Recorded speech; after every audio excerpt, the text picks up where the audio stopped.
A pleasant day to everyone. Today we are going to discuss another method in solving or determining systems of linear algebraic equations. In this lecture, we'll be discussing the inversion method by Gauss-Jordan and adjoints.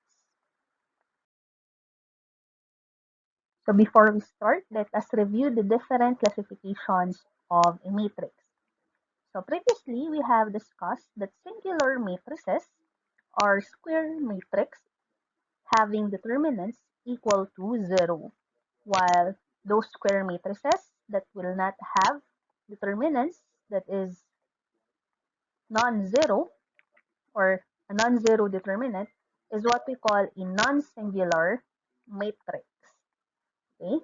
So in our solution by inversion, as we have said, there are two methods under this. This is by applying Gauss-Jordan elimination or by applying the adjoint method. So for the first method under inversion, we have Gauss-Jordan. So before we start, let us review that for an inverse matrix, this is any matrix which when multiplied to its original matrix will result to an identity matrix. So by an equation, we write now our equation as matrix A multiplied to its inverse, or the inverse multiplied to its original matrix will result to an identity matrix. So in this manner, we now follow the following steps in solving for the inverse of our matrix by Gauss-Jordan. So for the first step, we will now be forming our n by n matrix or our square matrix, which is A, together with our identity matrix. And then from here, we'll now be transforming the matrix to a row reduced echelon form, or our RREF, as we have discussed in our Gauss-Jordan discussion. And the transformed matrix now will result to another matrix or a new matrix, which is an identity matrix and a B matrix. So the resulting B matrix from our transformation will now be the equivalent matrix of our inverse of our original matrix. So to understand the steps, we now solve some examples. So given now the linear system, let us solve the solution by Gauss-Jordan. So we have x1 minus x2 plus 2x3 equal to 1. 2x1 minus x3 equal to 2. x1 plus x2 plus x3 is equal to 3. So we are given three equations with three unknowns, and then we check our matrix form. It is now in the form of matrix A, which is the coefficients, times matrix X, which is the variables or the unknown, and we have matrix B, which is the constant values of our equation. So it follows this format, so we can move on to our solution. So we start off by writing our matrix P, which is now equivalent to 1, 2, 1, negative 1, 0, 1, 2, negative 1, and 1. So what we do first is to check if it is an inversible matrix. So we determine our determinants first. So for our determinants,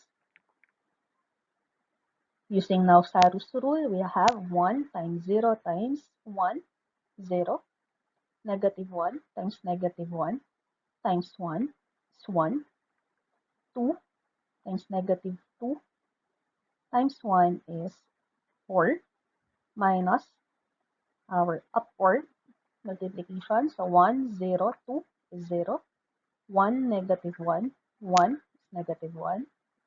1, 2, negative 1 is negative 2, which will give us now a value of 5 minus negative 3 or equal to 8, which is not a 0 value. Therefore, the matrix A is an inversible matrix. Therefore, we can continue with inversion by Gauss-Jordan. So, solving now for X, transposing the general matrix form, we now arrive at X is equal to the inverse of matrix E, or the coefficient matrix, multiplied to the matrix of our constant. So writing this by equation, the right side of the equation will now have A negative 1 is equal to A times I. So this is our coefficient matrix A, our identity matrix. So this is now our working matrix. So we apply Gauss-Jordan to the entire matrix AI. So since our lead element is already 1, so we continue with eliminating the elements under our lead diagonal. So we now eliminate 2 and 1 by applying for row 2 R2 minus 2 R1, and for row 3 we apply R3 minus R1. So we'll now arrive at, for row 2, 0, 2, negative 5, negative 2, 1, 0. For row 3, we'll have R3 minus R1, so that will be equal to 0, 2, negative 1, negative 1, 0, and 1. So next step, second diagonal element, we reduce to 1 by dividing the entire row 2 by 2. So for row 2, we'll now have 0, 1, negative 5 over 2, negative 1, 1 half, and 0. So next, we eliminate the elements, other elements found on our second column. So for the first row, that is achieved as R1 plus R2, and the third row is achieved by R3 minus 2R2. So for our next or new matrix, we'll have for the first row that is 1, 0, negative 1 half, 0, 1 half, 0. For the third row, we'll have 0, 0, 4, 1, negative 1, and 1. So next step, we reduce the third diagonal to value equal to 1. And we do that by dividing the entire row 3 by 4. So we'll have 0, 0, 1, 1/4, negative 1/4, 1/4. And then lastly, we reduce now the elements, other elements in the third column to 0 by applying the equation R1 plus R3 over 2 for the first row, and R2 plus 2.5 R3 for the second row. So we'll arrive now at a new matrix for the second row, that is 0, 1, 0, negative 3/8, negative 1/8, and 5/8. For the first row, we'll have 1, 0, 0, 1/8, 3/8, and 1/8. So from our computed or transformed matrix, as you can see, matrix E was now transformed to an identity matrix, and our identity matrix has been transformed to a row echelon form, or a reduced row echelon form. So with this, our inverse matrix now is equal to this matrix. So applying the equation, X is equal to the inverse of A times B, will have this matrix, ito, multiplied to our constants 1, 2, and 3. So this is not yet our final answer, as we have to apply our multiplication of matrices. So if you could remember, for multiplication of matrices, we just simply distribute the elements 2 each other. So for x now, x1, that will now be 1/8 times 1 plus 3x times 2 plus negative 1/8 times 3.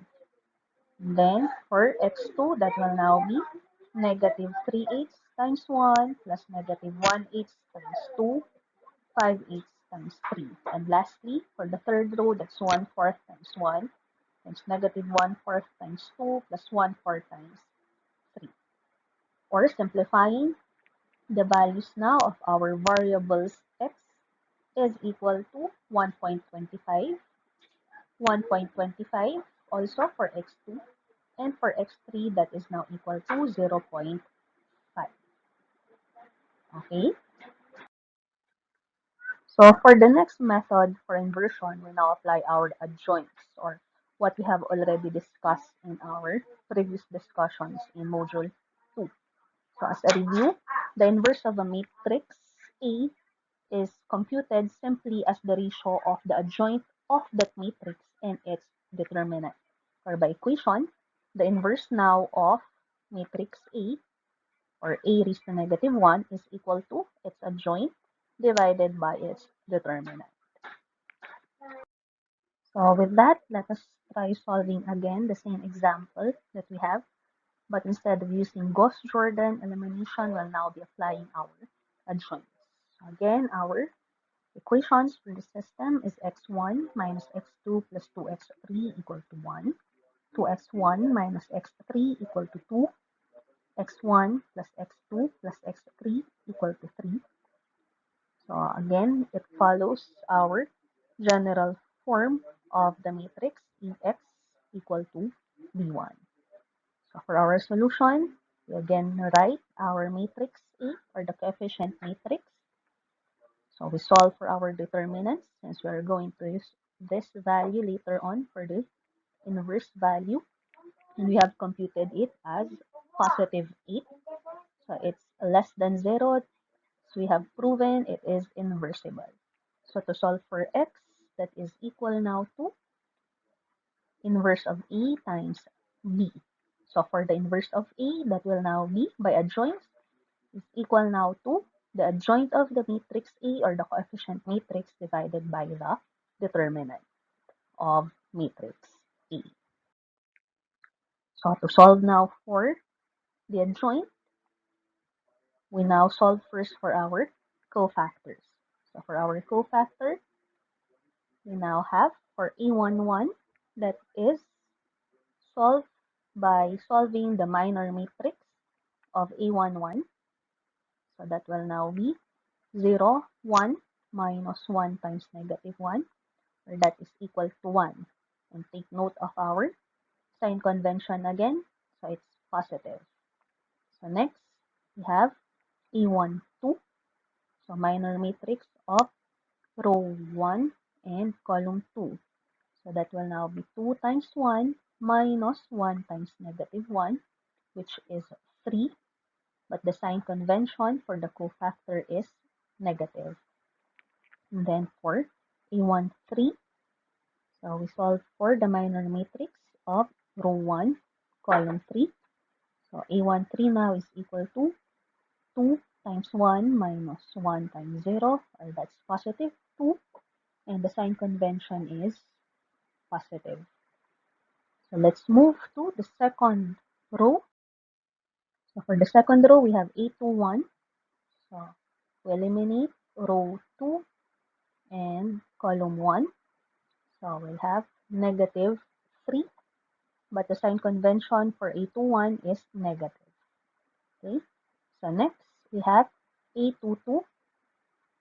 So we eliminate row 2 and column 2. So that is now equal to 1 times 1 minus 1 times 2.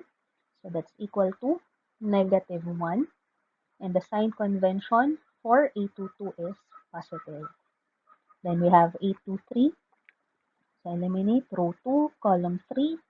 So that is 1 times 1 minus 1 times negative 1. So we get now 2. And the sign convention for A23 is negative. And Lastly, we have row 3. So we have row 3, column 1. So we'll have negative 1 times negative 1 minus 0 times 2. So it's equal to 1. A31 is a positive value. A32 is a negative value. And its minor matrix will be taken from 1 minus 1 or times negative 1 minus 2 times 2. That is negative 5.